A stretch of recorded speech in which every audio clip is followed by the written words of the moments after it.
የዳኛ ፊሽካ ብቻ ነው የሚጠበቀው። አለቀ ጨዋታው። አርሰናል ወደ ቡዳፔስት የሻምፒዮንስ ሊግ የፍጻሜ ጨዋታ ተካፋይ ሆነ።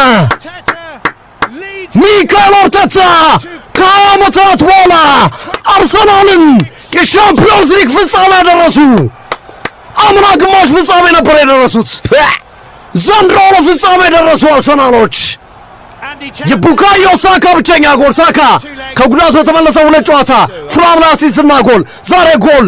ሳካ የክለቡ እኮ ከፍተኛ ደሞዝ ተከፋይ ነው፣ ይገባዋል። ሳካ ራያና ጋብርኤል ማጋሌሽ ደስታቸውን እየገለጹ ዲክላን ቤርታ ሁሉ ገቡ እኮ አንድሪያ ቤርታ ውስጥ ናቸው። አንድሪያ ቤርታ የቀድሞ አትሌቲኮ ማድሪድ ስፖርቲንግ ዳይሬክተር አብሮ ደስታቸውን እየገለጹ ነው። የአርሰናል ደጋፊዎች ለፍጻሜ ቡድኑ ማለፉን አረጋግጧል። ቡዳፔስት ሃንጋሪ አርቴታ ሳካን አቀፈ። ዋው! አርሰናል ቡዳፔስት ነገ ፓሪስ ሰን ዠርመንና ባየር ሙኒክን አሸናፊ ግርምሽ የሚገጥም ይሆናል።